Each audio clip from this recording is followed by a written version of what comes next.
And we're back. Another episode of the Lakers Fast Break podcast. It's Gerald Glassford coming right back at you here from Lakers Fast Break.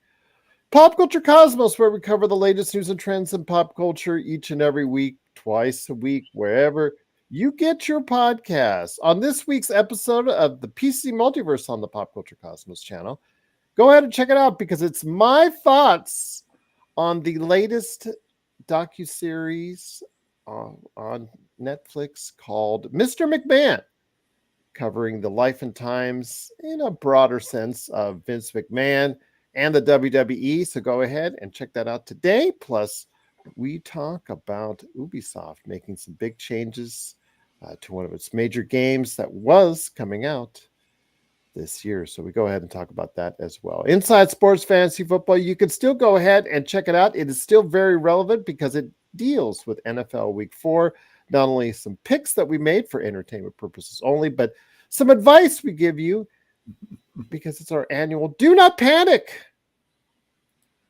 time for those who are struggling with their fantasy football team. But also as well, of course, we got some great people that are coming on board here today. Want to go ahead and give a big shout out and mention to our members. You can become a member today for just $2.99 a month.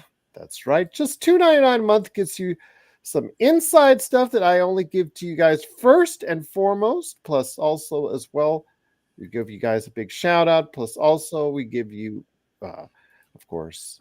Oh, and here is Laker Tom as well. Want to go ahead and mention that we give you some big shout outs, emojis, badges, and more. So go ahead and check it out. $2.99 a month. That is a good deal indeed. But also as well, Lakerholics.com. You want to go ahead and check out Lakerholics. Always a good conversation to be had. Good information from the number one Lakers writer that's out there. At least he's the most prolific, according to one database I checked last year. It was like he was number one ahead of everybody else. It is Laker Tom. And then also Jamie Sweet and Michael Heinrich. All the things that they do at Lakerholics.com. Plus a big shout out to John Costa. Go ahead and check out his channels, which we're on right now, Clutch Talk and Lakers Corner. Please like and subscribe. And speaking of liking and subscribing, like and subscribe. Go ahead and hit that notification bell to get the latest notifications on when we go live with the latest Lakers Fast Break podcast. Intel, Samir, JSJ, Kurt, Darren, Sports Baby, Richard, Bloodhound, and Xbox. Got to give you guys a shout out as our members, but it is training camp time, everyone. Training camp time is around the corner. They're already at El Segundo working out. Unofficially, LeBron is already, posting up and dominating his son in practice. And oh boy, great. Family time is almost near. I'm so thrilled. The Lakers are already gearing up for another season of basketball, and it starts here next week with Family Picture Day, aka Team Picture Day, Media Day, and then also after that, training camp. So here today to go ahead and discuss training camp are two great guys indeed. First up, first man here is a man that I envy because he's on the most beautiful place that I think there is in the world, in beautiful Hawaii. It is Michael Heinrich. And Michael, aloha, my friend. Aloha. Yeah, I don't want to do the what's up, brother, because I probably sound pretty bad doing it. But it's so funny because when my wife and I go to Hawaii, my wife on the way on the plane, she picks up a very distinct Hawaiian accent, and she's able to get away with it when she gets off the plane. It's not intentional either. That's the weird thing, because it'll just flow in her natural conversations. And I'm looking at her, I'm like, since when did you become Hawaiian? My goodness. All right, there you go. But Michael, great to have you here. I want to go ahead and hear your thoughts. We're heading into training camp. Finally, basketball is back for the Lakers. Yeah, I'm looking forward to this camp. There's a lot of, what's this team going to be like? What is, I'm interested. I want to see JJ's system. I'm interested in seeing it because we don't have anything to fall back on. So it's going to unfold before our very eyes during the preseason games. So we'll get I'm really looking forward to, what kind of offense he's going to be running, what kind of defense he's going to be running, what it's going to look like. I mean, we've got a bunch of young guys that I think could take another step. They're all going to have to, if we're going to have a successful season. I'm just really, interested in just seeing what this whole, JJ system is going to look like on the court. We hear in his podcasts, we hear what he talks about, but let's see what it looks like on the court. It's going to be, pretty interesting to me. Also here today, a good man indeed. He is the mastermind behind so many great articles as the number one Lakers writer that's out there. He is also the guy that always is setting afire some good controversy on his Twitter account at LakerTom. At least if you read the comments after his postings or his repostings or his agreements on wacky trades. No, he doesn't even do all the wacky trades. Sometimes he'll just repost a wacky trade. That Marcus Smart trade, the guy who wrote it, I think probably was doing some crack when he did it. And I'll just say that out loud because I thought that was absolutely ridiculous. But he retweeted it, and it's funny because I saw the responses to it. But it is my good friend indeed, Laker Tom. Laker Tom, it's been all too long. I know Darren, who is in our chat, hopefully pretty soon, is probably having tears of joy coming down his face because he's been asking for you. But you are back. Summer break. Well, summer break. The Lakers are back. And, despite what you think and I think and everybody thinks about what the Lakers did or did not do this offseason and what they may do this upcoming season, at least the Lakers are playing basketball once again. This is the proverbial time of year when all of the glass half full people have to swallow all of the discomfort, disappointment, and frustration of the off season and the last trade deadline and everything, and try to look at this team from a positive standpoint. And frankly, there are some real solid reasons for being optimistic if you're a Lakers fan. And I think it starts first off with JJ Redick, because I think he brings a potential upside to the coaching position that is really essential for stabilizing the Lakers front office and manage and ownership. Every team is going to be successful based upon how well the ownership, the management, and the coaching can agree upon a direction and execute a plan to go in that direction. What it seems to me, and I'm trying to look at this whole thing from a positive standpoint. I'm trying to refresh myself and say, okay, as fans, we're not privy to the conversations that the front office people have, that the players have with the coach and so forth. And so we have to attribute a lot of things that happen in Lakerland either to the benefit or detriment of the people making those decisions. Everybody agrees that we never should have let Caruso walk, and there are other certain things that have been made bad. And probably the biggest disappointment has been the Lakers' inability or unwillingness to make a move. They got stuck with these guys with these player options that they gave out to guys, and everybody, because of the way the finances of the new CBA seem to have affected all of the teams, it's become a very conservative trade market. And people are really hesitant to get rid of picks. And the Lakers, you can look at that a lot of ways. You can look at Rob Pelinka as being a guy who just doesn't have the vision to basically say, this is the play I want to make. This is the guy I want to go after. And instead, he puts out bids for various people, always under bids, hoping somebody will do it and he can, get a coup with some sort of under market bill. And that's the interpretation that basically myself and I think most Laker fans have looked at. They blamed Rob Pelinka for being either unwilling or afraid because of the Russell Westbrook situation of making a big move. But there's another alternative there that's one that I'm hoping could become true. I may look back at this particular position and think that it was a foolish position, but I'm an optimist, and so maybe the Lakers have really realized that they really need to find a coach who can give them a vision that Rob Pelinka and Jeannie Buss don't have the ability to implement themselves.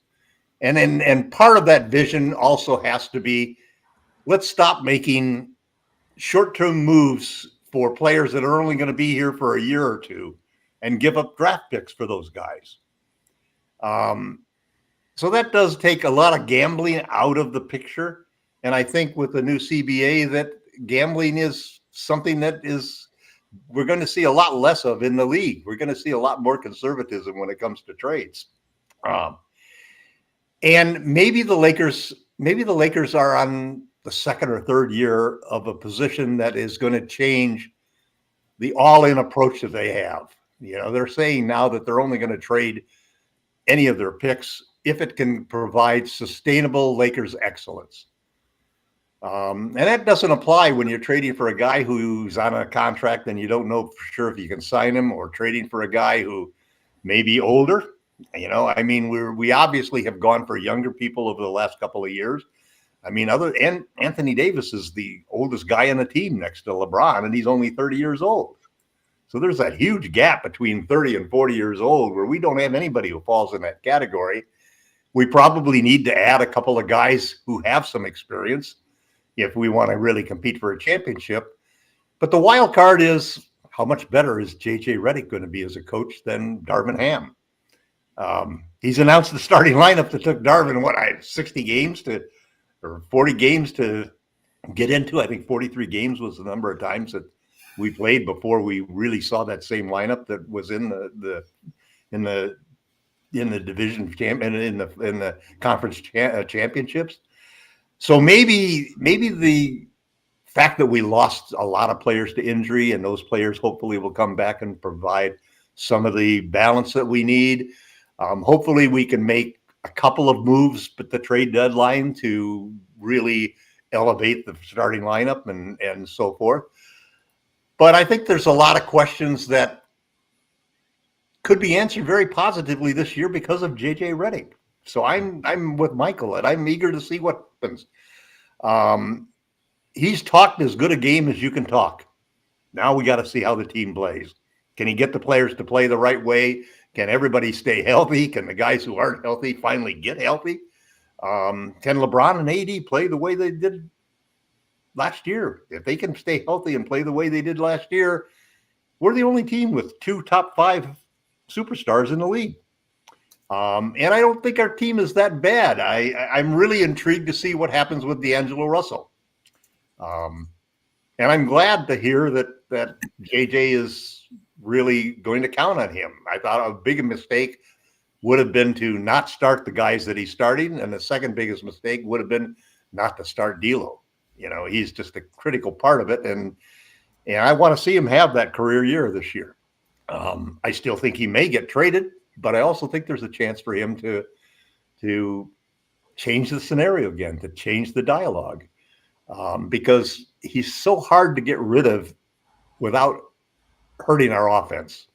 And this team is going to win because of a great offense and hopefully a good defense. They're not a team that has the potential to be a great defensive team unless they make some major moves and solve some of the backcourt problems that they have. So looking at everything, I'm going into the season excited. We're not expected to be anything other than a play-in team. I think that's great. That's fine. Let's see what we do. I happen to think we're going to get off to a good start, and I happen to think that we're going to be 4, 5, or 6 spot in the West, unless we get a trade at the trade deadline that could really help us, and we could pick up a real center who could be a starter. Other than that, I think that we just have to continue to develop, continue to see the players who we have on the young team. I want to see Connect really come through. We definitely need to see Reeves take his game to another height. I do like the comparisons of the impact that Reeves could have to looking at the way that that the Knicks were able to improve dramatically with the addition of a guard, and I think that Reeves has the potential to take his game to another level, much like the Knicks guard did. So we'll see what happens. There's a lot of positive signs. I do hope that the addition of Redick into the triumvirate of the management and ownership will give the Lakers. We'll put all of the Lakers on the same page and have them working forward toward a really sustainable championship. We won one championship since LeBron got here, and that's what the strategy of almost every other team in the league is just to win that championship, even if they have to do it on a one championship in 20 years. The Lakers still hopefully will try to. I'm looking at this as a move to try to say that we want multiple championships. We just don't want one championship. We want to build a dynasty again, and this is the right way to go about doing it. You can't do that with short-term, quick, all-in moves. You have to instead build from the draft, build from trading for young players that you can develop into stars and elite role players, and be wary all the time of wasting assets that aren't going to come back, that you aren't going to be able to have a player that becomes part of that sustainable group that you're trying to build. So I'm very happy with training camp coming up. I'm happy with almost all of the developments other than, I just hope that Vanderbilt will be okay when we start camp. If we could get him healthy, then I think that we have a good chance to be the surprise team in the NBA this year. Once again, it is Lakers weekend, Lakerholics Spotlight. It is Michael Heinrich and Laker Tom, Lakerholics.com, along with me, Gerald Glassford. Thanks so much again for watching, listening. Truly appreciate it. Michael, we'll touch on the injury status for Christian Wood and Jared Vanderbilt.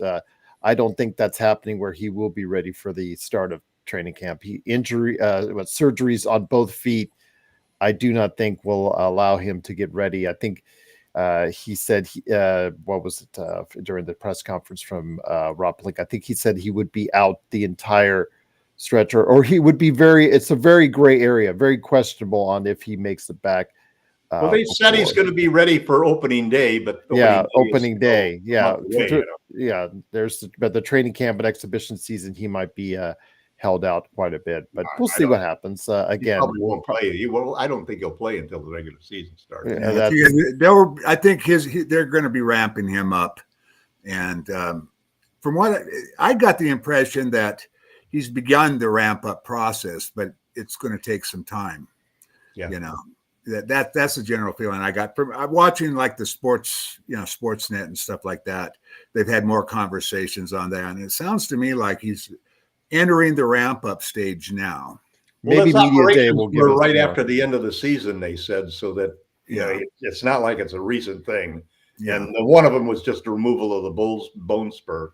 Well, maybe media day will give us a clarification if he is able to speak more on it here coming up on, I believe it's Monday, if I'm not mistaken. So Michael, I want to ask you this. There was a trade yesterday involving Karl-Anthony Towns heading to New York for Julius Randle and Dante DiVincenzo, and a first-round protected pick via Detroit.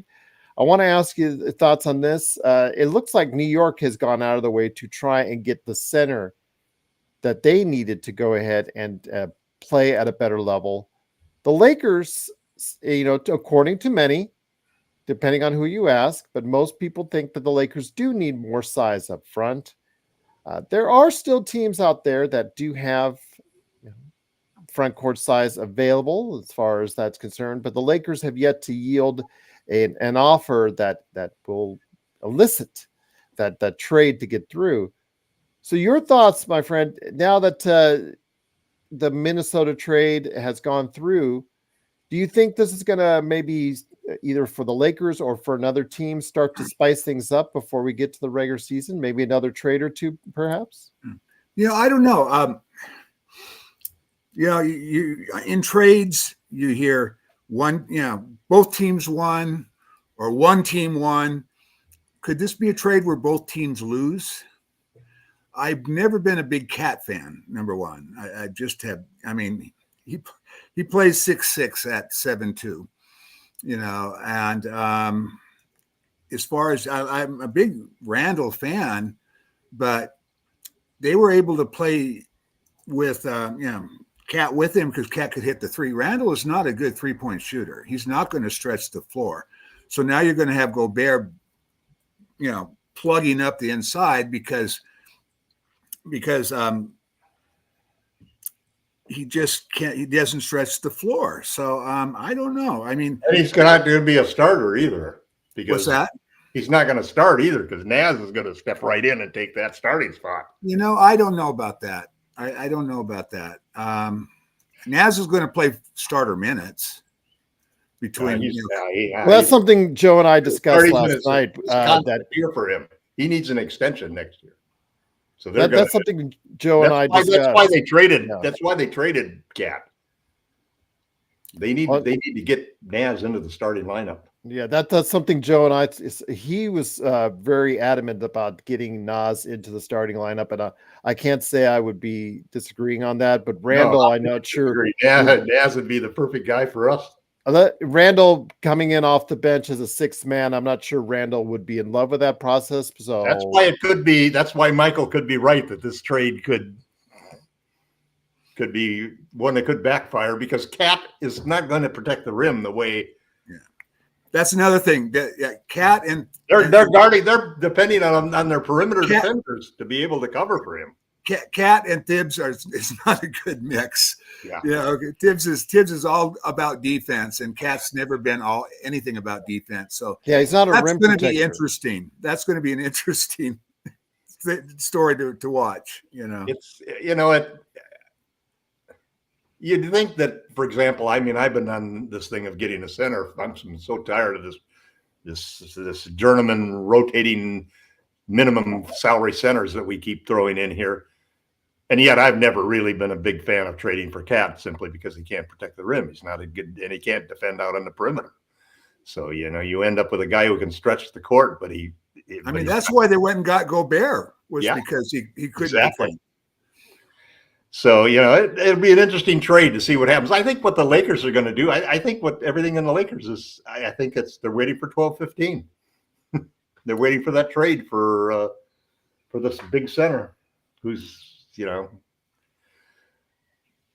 Which one? The one that LeBron recommended. That was on LeBron's list. Oh, yeah. That's the move they're going to make. Maybe. Brian, I'll just say this. While we all want another general manager in place, I don't think the Buses are a good place to start. Again, I just don't think that the nepotism in the Lakers family is you should just try to steer away from that and actually go and get somebody that's experienced, that's able to deal with the position in a better fashion. You have in Tim Conley, a guy as far as that could be a free agent next year, who will be as soon as if he does, whatever you think of yesterday's trade or not from Minnesota, you think he will be a very marketable individual as far as that's concerned. You still have Golden State's former GM still out there. You still have viable GM candidates that are probably much better. And Pelinka's contract is up in 1 year. Yeah. So if that's the case, if it goes south, like we had an episode, guys.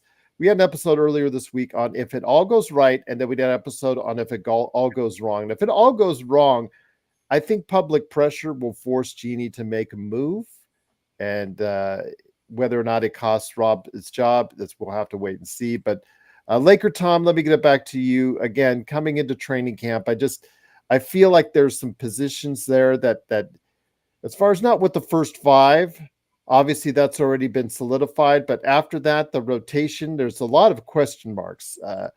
We went in last year thinking we had one of the deepest rosters in the NBA, and we were proven dead wrong on that. Now we come with a very questionable series of players after player number 5. A lot of questions. Where do we turn to as far as rotation? We spent a lot of money on Max Christie. Basically, we bid against ourselves to give Max Christie a better deal than he deserved, in my opinion. or would have gotten. or would have gotten had he been a free agent, let go as a free agent.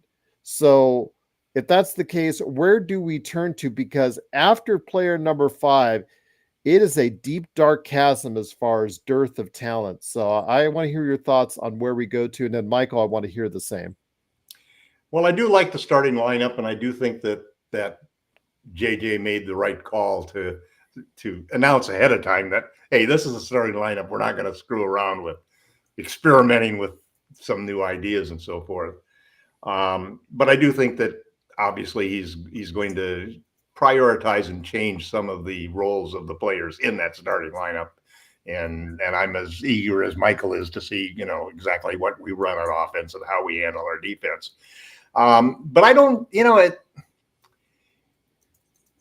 what you said about how we thought about the team last year going in has to be modified a little bit, because the reason that the team didn't perform as well as we expected it to do, I think were because of 2 factors. The first obviously was the injury factors that really screwed up a lot of things.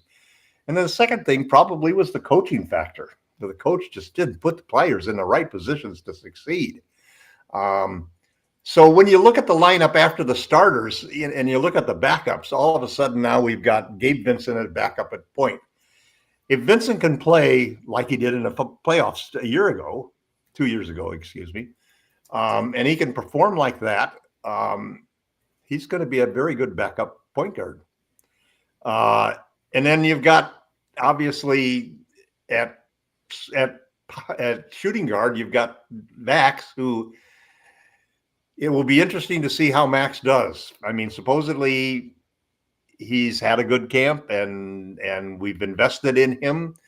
Part of that obviously might have been because of the Lakers' new approach of wanting to make sure that they didn't lose players after investing a couple of years in him by letting him walk and not doing it. Whether they could have got him for less money is probably true, but we also don't know what other people might have been trying to pick him off. And it would have been a terrible disappointment if we had let him walk. I mean, that would have just been a terrible mistake. So I like what we have in Max there. And I think that it'll be really important how well he plays. I didn't like when they tried to make him a point guard, because I don't think he's a point guard.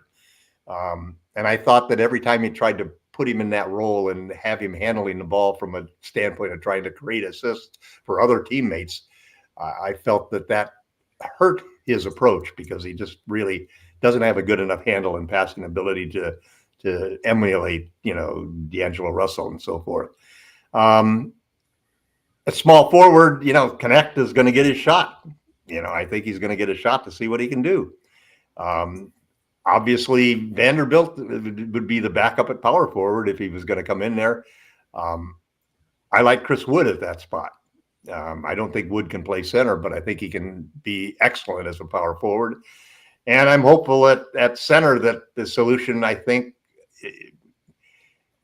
it's a gamble, but I want to see what Koloko can do, because he's the only guy we've got that could be a backup center who could really protect the rim, because he's got the height, the jumping ability, and he definitely is a shot blocker. I watched him. It's kind of interesting. He made 1 3 out of 12 shots when he was in his rookie year with the Raptors. That happened to be a corner 3 that happened to win that game. But in his, I watched 2 or 3 different videos of him working up and warming up for teams and so forth and taking shots. He has a nice long range shot. He didn't shoot really well from the free throw line or many free throws, but he's got some potential. Right now he's basically a catch and dunk and block shot type guy, but I think is if he can play the backup center position for us when AD goes to the bench, I think that could be a huge thing, because I thought that was one of our gravest weaknesses and vulnerabilities last year, is every time that Anthony went off the floor, our defensive protection of the rim was really a lot to need. We're betting on a lot of guys coming through, and we're betting on these guys staying healthy for a change. And at least so far, it doesn't look like like our, we've got a new people in all of these positions to support, the health of the team. And I hope they do a better job than the other guys did. Although it seems like, doesn't it seem like injuries are becoming even more of a factor today than they were 5 years or 10 years ago? It seems like that every championship in the last 5 years was never between the best two teams anymore. It's the healthiest two teams. Michael, I don't share Tom's optimism on the players 6 through 12. Max is a very big question mark. I've already said on the air that I think that Jackson Hayes and his defensive instincts are like a mile apart. Yeah. He can do one thing well, and that's roll to the basket on the offensive end. And Right. He's found nothing else able to do as far as on the other end where we really need him the most. Christian Wood, everybody, it was so hyped that he came here. A lot of people were really high on him, but he disappointed. And his words on the offseason, this is going to be my vengeance tour and all that. He's going to come back with a vengeance, has led to knee surgery. And his status at the beginning of the season is in question. Cam Reddish, well, that was I'll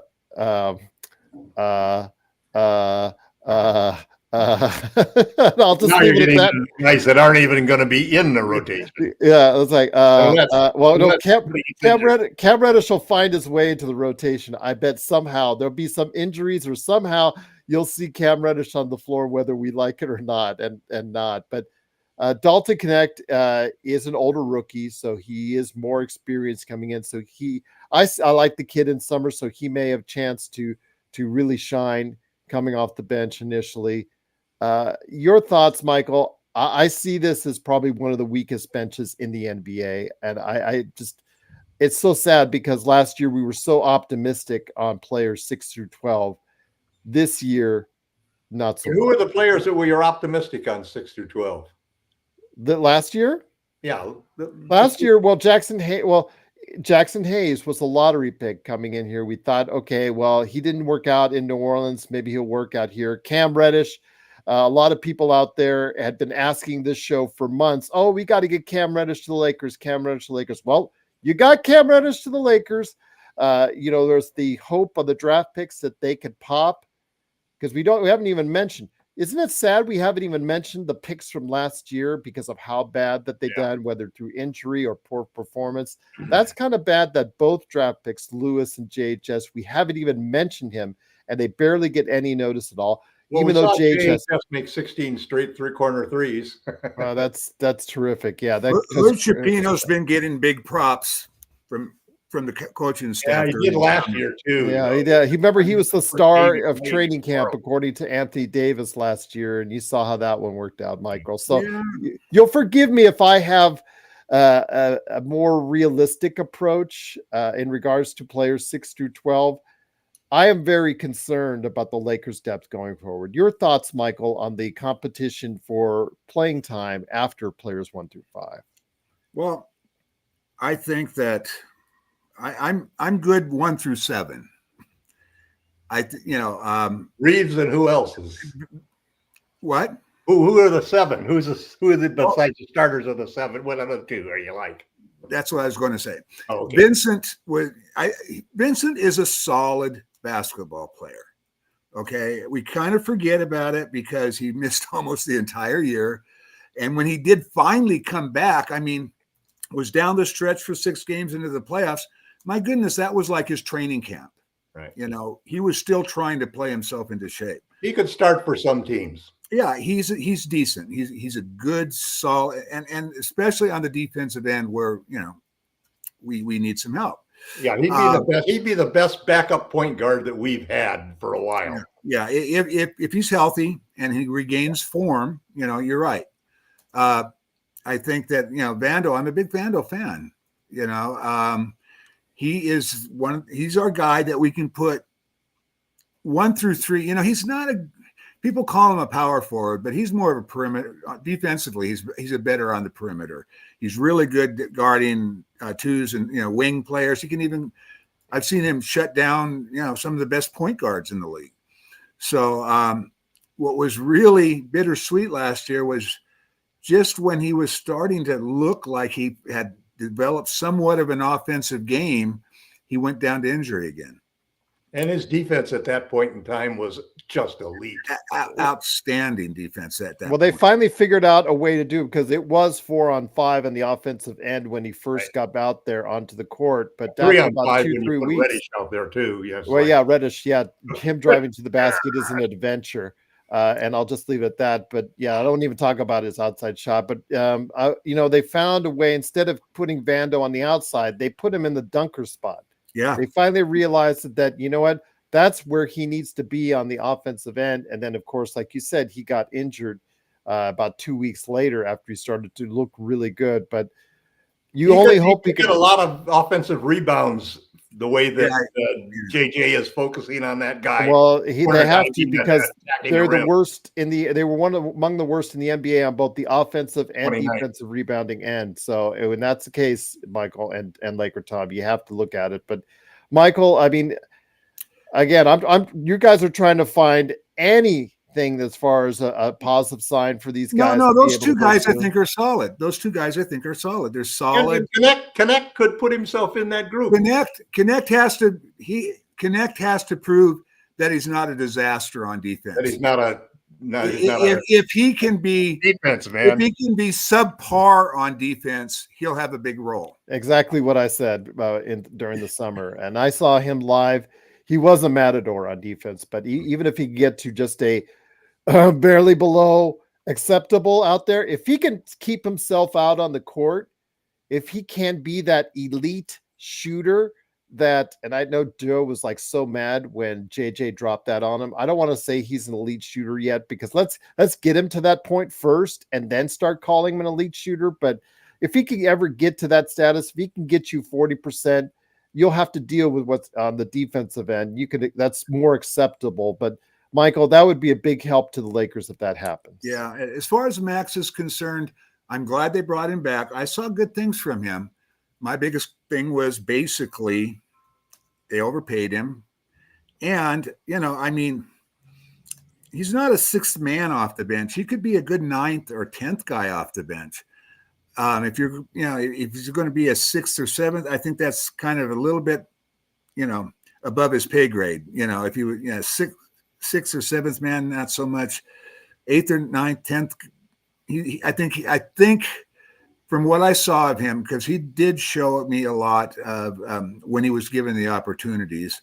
One of the things I had with Darvin that really pissed me off was you don't play rookies when you're on a team that's trying to win. I mean, young guys, I can see them not getting on the court behind veterans when those veterans are doing well. We had some veterans not doing well. So give him a shot. I mean, Cam Reddish, he got off to a fairly decent start the first month or so of the season, but after that, he wasn't performing. So why are you playing Max behind him? Give the kid a chance, see what he could do. You're trying to develop talent, give him a shot. So, I mean, I like Christian Wood when he's back. From not a center. He's not 210 pounds. He is not an NBA center.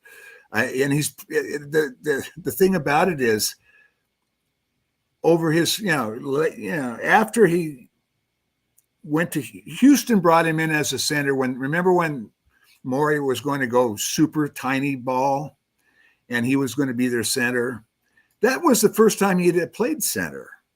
And he's been a power forward most of his career. And that last year, he actually defended a little bit better than advertised, which was a big plus. Unfortunately, he forgot how to shoot.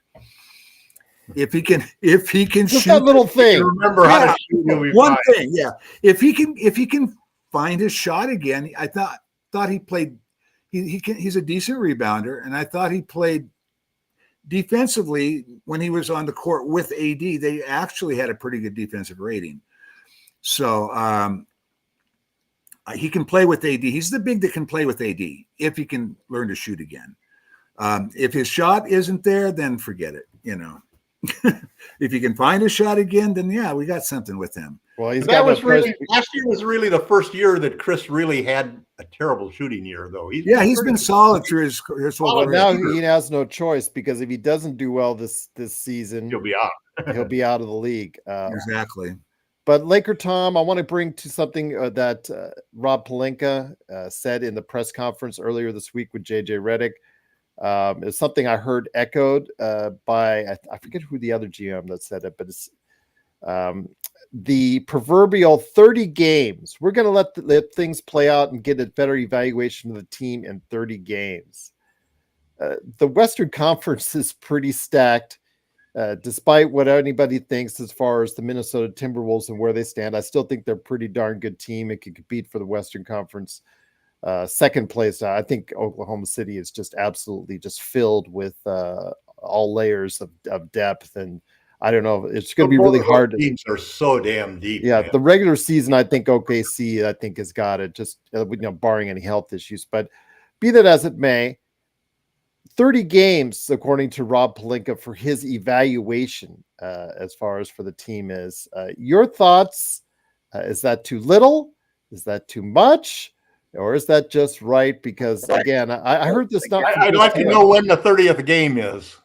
Yeah, I'll look it up. I'll look it up right now. Because my hunch is that it's probably around December 15th. It is. It's probably around the middle of December. Yeah. When some of these guys that sign free agent contracts are available. Right. Yeah, let's see. December 15th, that's the date when a lot of guys will be available for trade.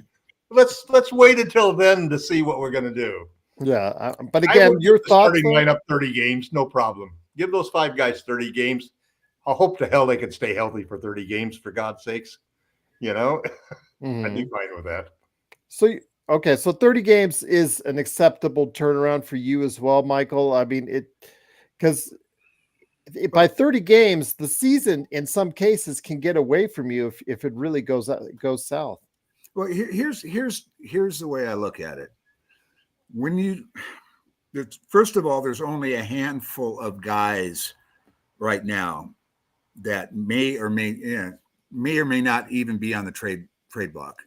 There's only a couple guys that you kind of know for sure are, but for the most part, there's not very many, which has driven up the asking price to ridiculous amounts.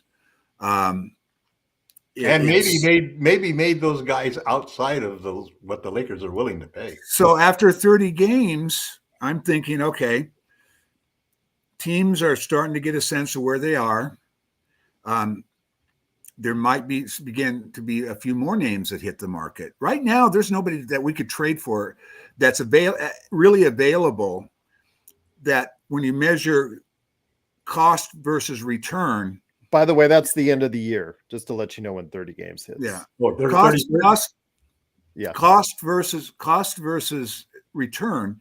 Right now, with the names you hear, there's nobody that moves the needle when you consider what you have to get them. So you might as well take your 30 games and see how these guys do, and then wait to see if there's other guys that become available and or other guys that their prices begin to drop some. I remember with Grant up in Portland, when he signed that big deal and then Lillard bailed on him like 2 weeks later, the chat was, they're going to have to pay people to get rid of his contract. I mean, that's just too much. Nobody's going to want to trade for him. Well, that's what Joe was saying last night. Now they want 2 draft picks. I agree. Now they want 2 first-round draft picks. No, they're not going to get it. And why would you want that bad contract? And plus, I mean, you've got, say you're going to take Rui and Vincent, or Rui and Vando, or D'Lo and Vando, or whatever your combination. Those 2 guys are better than what he's going to bring you. So you ruin your depth and your salary cap all at the same time. Yeah. So here's the other factor with the January. Let's say it's January 1st or late December. One of the problems that we having is that we like those guys that we added to the team. They're on fairly reasonable contracts, and they're pretty good players in general. And when you're talking about, listen, when we go on to improve this team, we're not going to improve it by trading the guys that are 6 through 10. We're going to have to trade some of the guys that are 1 through 5. And that means that it's the value of Rui, it's the value of D'Lo, it's the value of the other guys that we possibly have as assets to trade. Now, they have been the new CBA, and everybody's fear about that has made it difficult for us to include draft picks to incentivize people to trade for these guys. So our biggest hope is to get off to a great start and have D'Lo have a great season, have Rui have a great season, and so forth. And then we'll be in a good situation. Here's an interesting thing that I was watching the Sportsnet, and they were talking about the starting lineup last year down the stretch. And they were 5 guys were 21-8. And we had the toughest schedule of anybody in the NBA. Everybody was playing for playoff positioning. So nobody was resting people. But what really, the stat that I didn't know that really blew me away was over that 21-8 stretch, our defensive rating was 110. You look at the T-Wolves, they led the league last year in defensive rating at 109. Our defense with those 5 guys that everybody's saying, oh, we need help defensively. Over that 21-8 stretch was 100. That would have been second in the NBA in defensive rating. If it was who was the coach then? Who was the coach then too? What's that? Who was the coach then? Oh, Ham was the Marvin Ham. Yeah. And so, and then even in the playoffs, defense wasn't really the biggest issue. No, we couldn't hit the shot. We couldn't hit threes. We couldn't hit the big shots. I mean, defensively, we gave up 114 once, but that's not like 130. Yeah. So that gives me a lot of hope. And then we're talking about our thin bench, but we're not going to do hockey shifts. Right. We're going to have guys on there, solid guys out there at all times. So and the injuries could be the biggest because I agree with Joe. We are thin, so injuries could really screw us over. Well, if you get an injury to LeBron or AD, your season is toast anyways. So. Yeah, but you can say that about any team's superstar. Right. I mean, what would happen? What happens if any name the superstar? You lose Ant-Man. What's that? You lose Ant-Man or one of those star players in their team, and they're not going to be the same team either.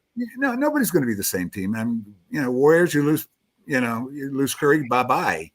The only team right now, and I hate to say it, is that can sustain one star going down is Boston. Right. God, they've done such a terrific job of building that team, man. So much so that the owners are going to.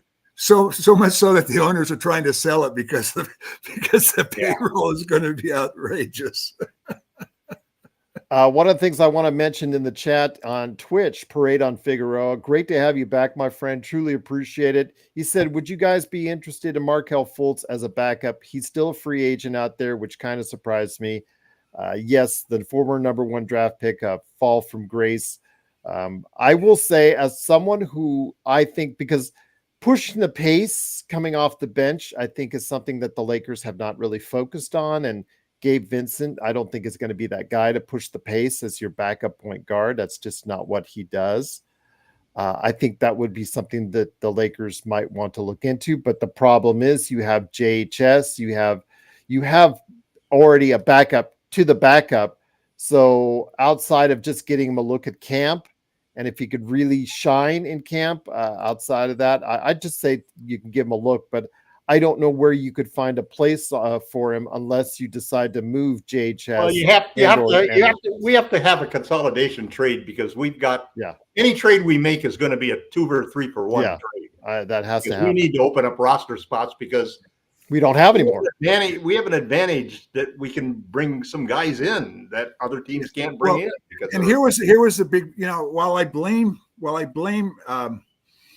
Rob for the situation we found ourselves in going into the summer, I don't really blame him for some of the things he wasn't able to do, because when you look at what was going on, the environment changed.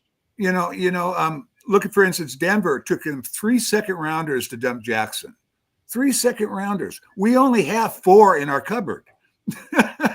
So yeah, say, well, we should have, traded, second rounders that had some of these teams take them off. But the prices that people were asking for were outrageous. People that had some leverage that could actually do something, to accommodate people. Those people were, the prices were on anything you wanted to do. I mean, 5 first rounders for Mikal Bridges. I mean, the guy's a good player, but come on, man. There was a handful of teams that had flexibility to do stuff this summer, and they were trying to totally take advantage of it, to the point where it kind of priced a lot of the moves that we could have made out of the, and even if we were to cut and even if you say, well, cut and stretch somebody, we're only 45,000 under the cap. So if we did that, we open up but that first year payment to that guy that we just cut pushes over the second apron there. And we're not going to go over that. We know that. Yeah. So it's like, I mean, it just, his hands were kind of tied in that respect. And that's why I think that, my thing is, we got guys. I think Austin will be better this coming year. He's been better every single year. Rui's been improving. I think he'll be better. I think Vanderbilt will be. I think all these guys will be a little better. Just how much better? Will they make big steps? Reading factor. Or will they take? If they take a sizable step, we're hoping that we can hang, and I think we can. I mean, right now, when you look at the team, no, we're not a contender. But if some of these younger guys take another step in their development, which is not out, and LeBron and AD can play like they did last year. Exactly. We'll see. But the 30 game thing, I don't think we have any choice. What are we going to do? We're going to replace Rui with Connect at game 10, and maybe Vando will be ready at game 20, and we'll have give these guys a chance. That's the whole thing. The thing is, though, in the one of the Western things that we're building toward now is continuity and stability. Well, I'm saying if in the Western Conference, in a very tough Western Conference, by game 30, the place of where the Lakers may be at, if it goes off the rails, may already be decided. So, well, I don't think so. I don't think you can still make a trade and make the play in and go through that whole process again if you have. But because it's so enjoyable for us to do so. Yeah. But my thing is, what trade could we make that would change things? What trade could we make that would change it significantly, increase our chances?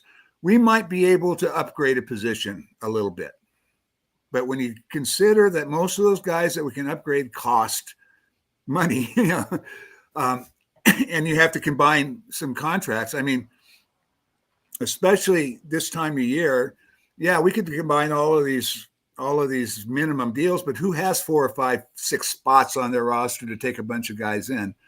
And you can only add one filler in it. So it's like, as far as I'm concerned, I mean, it's not a matter of choice. The 30 days games, I think it's just reality of the way it is. It's going to, I just don't see it at this point in the season with the asking prices, with only a couple of real people on the trade block, and the asking prices for those real people as high as they are. I don't see a trade that benefits us much at all. So, I mean, 30 games. December 15th, we sign a big center and maybe a defensive guard. We'll see. Our problem, and what we really found out about last year's team and why these 6 through 10 players, or why the whole team had a problem, is we had too many one-way players. And you try to cobble together a starting lineup, or any effective rotation with one-way players is really difficult, because to really cover the offense and defense, you need 10 guys on the court if you only have one-way players. So we've got to do some things. Like, one of the priorities seems to be they want Reeves to be able to guard. And so his defense is going to be a big push this year. And he picked it up. He, to his credit, he down the stretch he was doing pretty better. He was better. Yeah, I mean, so that maybe could solve that problem. D'Lo, if he can really have a career year, you can live with one guy like that. But here's where it comes down to: what kind of moves do you want to make that you could make? And if you look at the Celtics, the two things the Lakers need to do is they need an elite defensive guard and they need an elite center to go along with AD. If they would do those two things, if they would get Marcus Smart, for example, and Market, no. He's way too expensive, and he's over the hill. You need somebody who can shut down the other team's guards, because you could put a guy like that along with D'Lo. Can't do that anymore. We have guys like that. We already have Vando. Vando can do that. I've seen, Vando guards 1 through 3 as good as anybody I've seen. Listen, I've had several. I've recommended if Vando could be back and healthy, I would have no problem starting Vando at the shooting guard position, because basically what he plays is shooting guard. And let's what you can defend in this league is what position you can really play. And we also, Vincent is a quality defensive player, but we forget about it because he didn't play for much of last year. Right. In the playoffs, his offense was rusty as hell, but his defense was pretty good. So I got hope that we've already got those guys that we can stick in there when we need to. Yeah, the big problem we got is that we've got 2 elite offensive players that, if they could play defense, if D'Lo and Reeves could play defense at a high level, they wouldn't be a problem. They would be a terrific backcourt. Right now, they're a great offensive court, but a poor defensive court, and they can probably still win 21-8. Well, like I said, Austin played really well down the stretch defensively. The whole team did. I mean, 110 defensive rating is very, very, very good. So, and also too, you gotta even though JJ is an offensive-oriented coach, I just have a lot more faith in his ability to even put together a defense than I did with Darvin Ham. Well, you know what?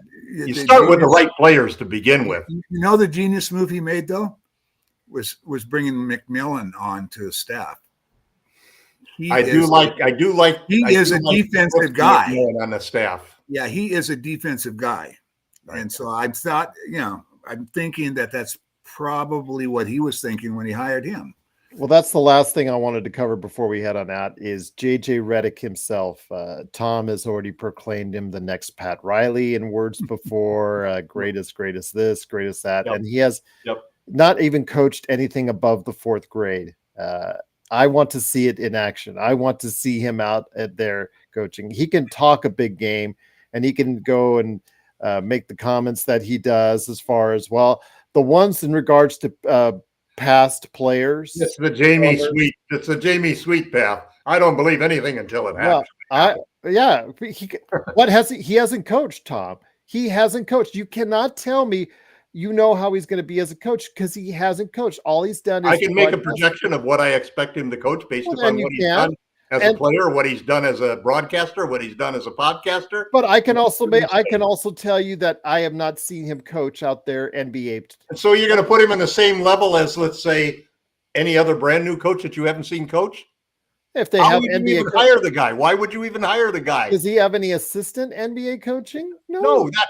Well, first off, does he have any major college NBA coach? Because the assistant NBA coach's job in the NBA is not anything like. Well, I'm not trying to argue with you. I'm just trying to share you my opinion. I'm entitled to my opinion just as much as you are yourself, but he hasn't coached at major college. He hasn't coached. Your opinion is nothing more than bias because he hasn't coached. The way I look at JJ, you and I haven't coached an NBA game. Would we be given this? Would we be afforded the same luxury? We've been analyzing. You're going on the point. Are you trying to make the argument, which a lot of the idiots on the air do, that he doesn't deserve this opportunity?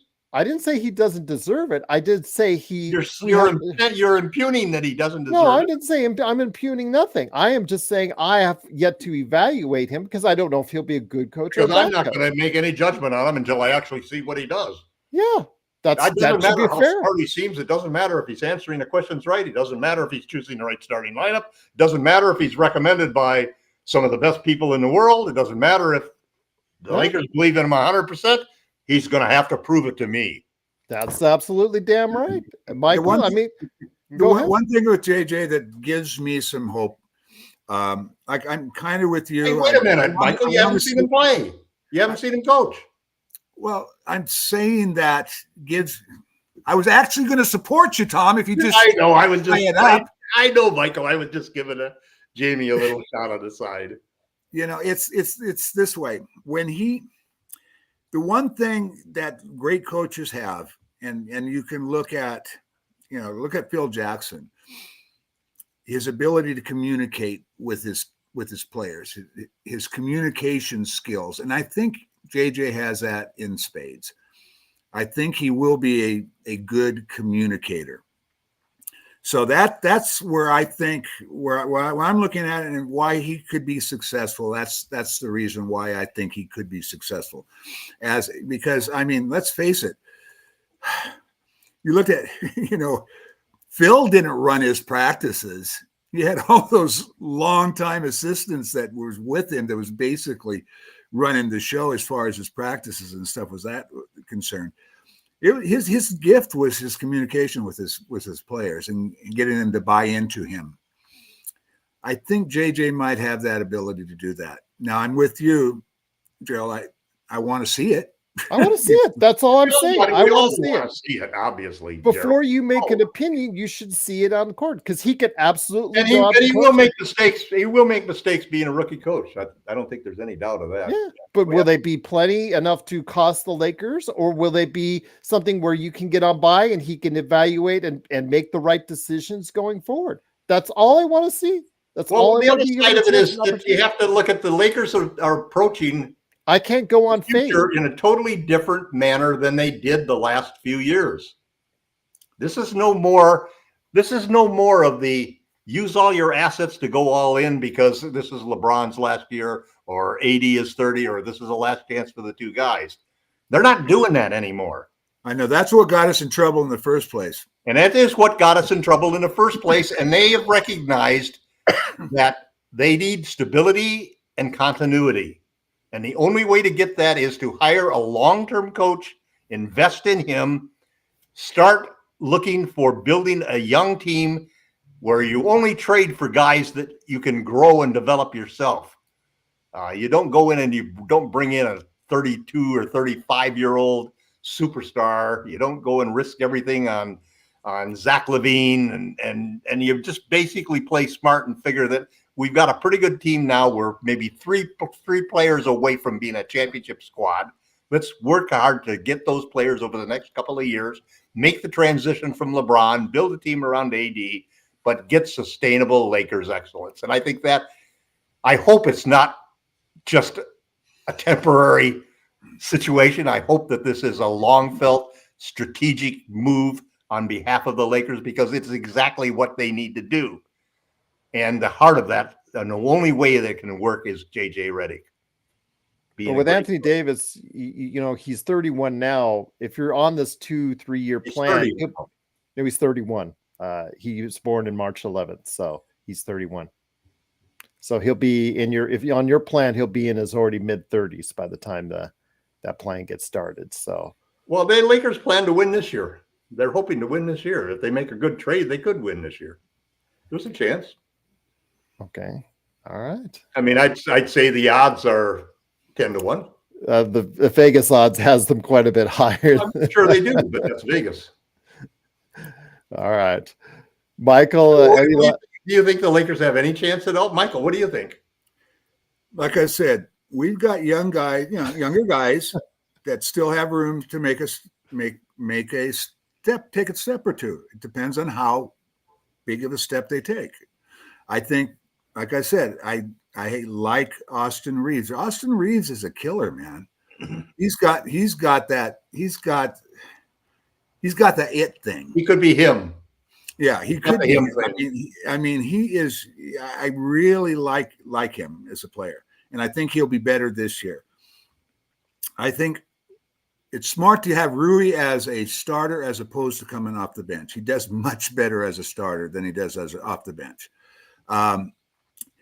Rui, down that stretch of the year last year, was 16.7 points a game on 57% from the field, 43% from three, and 5.5 boards, and four threes a game. And he played some pretty good defense. And he's our best mid-range. He's our killer at mid-range shot. I mean, he was really good down the stretch, and I don't see a reason why he couldn't. And that, 16.7 as your fifth option, that's not bad. That's pretty good having a guy scoring at that kind of clip as your fifth option. So, there are reasons, there's a couple of reasons for me to be optimistic. Will it be enough? Probably not.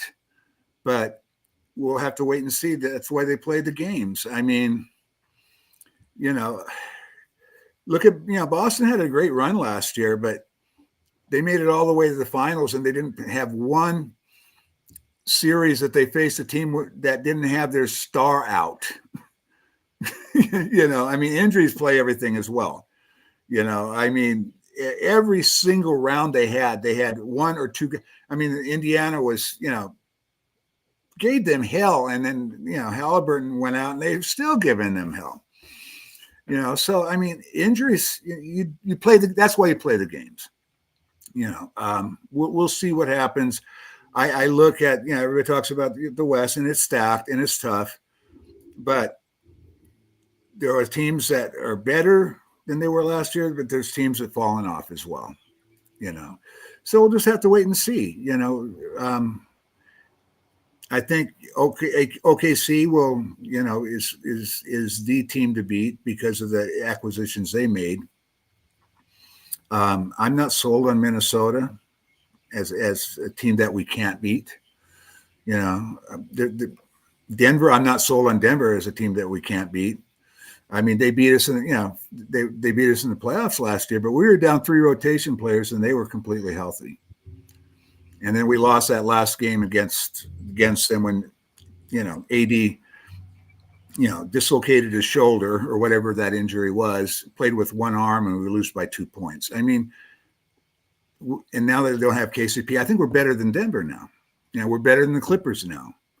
So there's teams that we're better than that were ahead of us, and then there's teams that may come up behind us. So I don't see us out of the question being, making the top. I think we can make the top 6. I really do. And then when the playoffs start, a lot of it has to do with who's available. Good point. We'll see. But once again, it is the Lakers Fast Break. It is Lakerholics.com. These two guys up there fight off Jamie Sweet all week long at Lakerholics.com. Actually, it's Laker Tom fights Jamie Sweet. Michael's the guy in the middle, probably just shaking his. If you take a look at the picture, as far as the JPEG that I made, Michael's the one that's trying to eat his dinner, and he's looking at these guys that are just acting all crazy. Those are the Lakerholics. And he's just like, why am I here? I'm just trying to enjoy my meal. If you take a look at the JPEG I put for today's show for these guys. But once again, it is the Lakers Fast Break here. We've got more shows coming up this week as training camp starts. But please, if you want to continue the conversation, please go out of your way to go ahead and check the great articles, the great responses, and the great crowd that they have at Lakerholics.com. Do yourself a favor and stop by there. And then, of course, also like and subscribe for here. It is, of course, the Lakers Fast Break. Become a member today for $2.99 a month. We'll be back for more great stuff. Joe and I have, hopefully maybe tomorrow, looking forward to it on the eve of Family Picture Day. Can't wait for that to happen. LeBron and son taking those nice photos, and it's going to look so great and fantastic. And yeah, Joe will be so pleased when he sees that happening. And all I'll say is that it is what it is. You get it out of the way. Father and son basketball, though, is really a unique a unique thing. I mean, Well, just get it out of and when I played with my daughters, soccer, I understand that aspect of it, but nor was I asking them to be on an MLS team with me. But I love LeBron. I love LeBron taking Bronny inside and bullying him. I think that was great.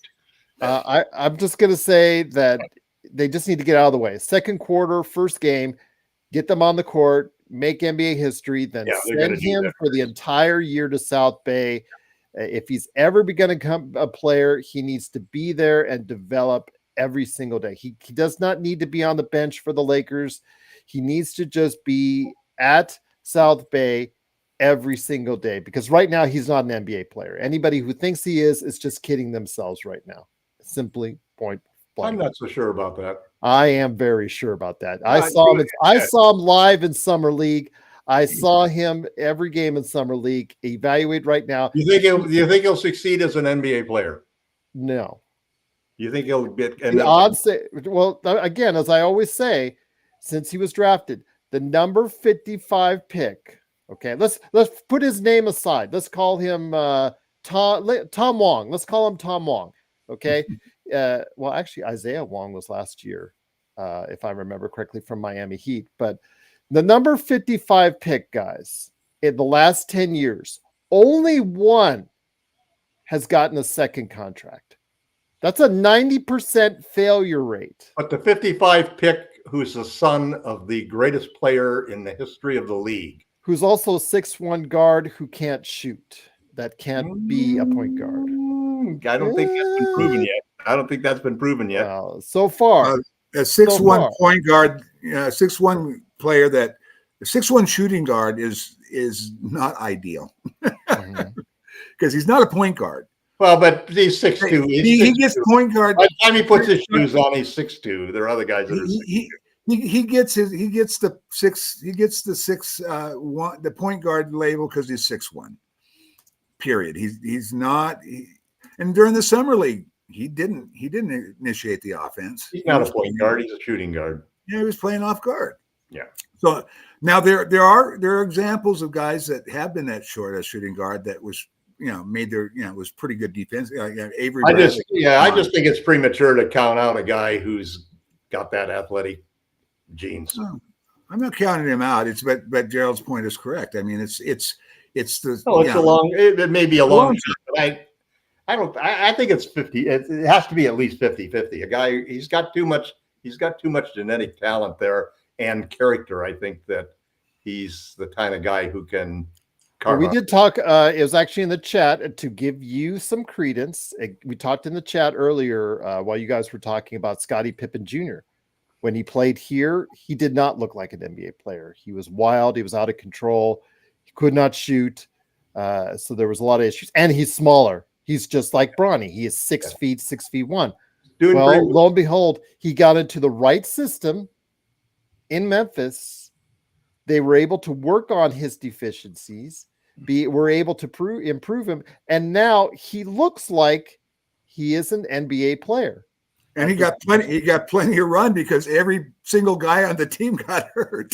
Exactly. So it's by circumstance, but he has improved as an NBA player. He looked really good in Summer League, and could maybe JHS will actually turn into something. Who knows? Maybe. So he'll be available once training camp starts. So we'll see. Again, training camp is starting this upcoming week, so we're looking forward to it. When's the first game?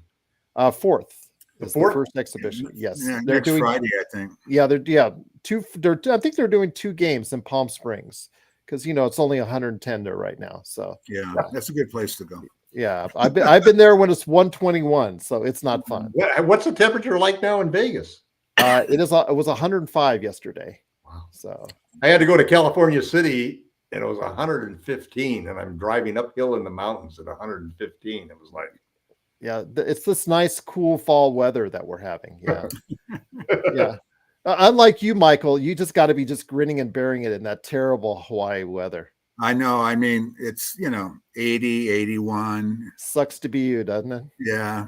But it does get all the way down to 65 or 70. That's so terrible. Yes. And on that note, thank you, Em. Truly appreciate it. John Constant, he is doing shorts every now and then, Em, but I am communicating with him. He did reach out, and I thought he was going to do something last week as far as full show, but he's got all these channels access to. So he, hopefully we will see John Costa doing something soon, but I know he's been very busy. So hopefully we can get him back on the show, or hopefully he can do his show, Lakers Corner and Clutch Talk, on here as well. But please like and subscribe. We do always need your help. Become a member today, $2.99 a month. But also make sure you hit up these guys when they can argue and go ahead and tell you why this and that, and tell Jamie he's an idiot 500 times a week at Lakerholics.com. So yes, as Laker Tom does. So I will say that it has been a great experience I've always had with Lakerholics.com. So please be a part of it today at Lakerholics.com. So guys, hoping that you'll be back here this week. We'll already have some training camp feedback already. And actually, like Michael said, a exhibition game under the belt. So hopefully you guys can get a little bit of wind of that and see what happens. Will JHS be the MVP of training camp once again? We'll find out and wait and see. But I'm going to go for Bronny. Oh my God. All right.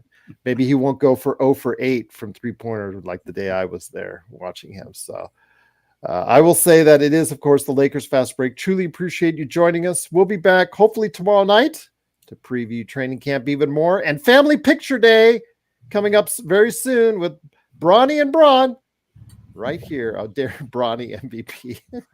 You guys are on. The guys that are just do not see the forest from the trees when it comes to Bronny James. It's just amazing your positivity on Bronny, despite all the stuff that the problem with that is they can't see the tree for the forest because of the forest. Okay, that tree is still growing, I guess. Still like a little shrub right now. How far the seed fell from the tree, from the father tree.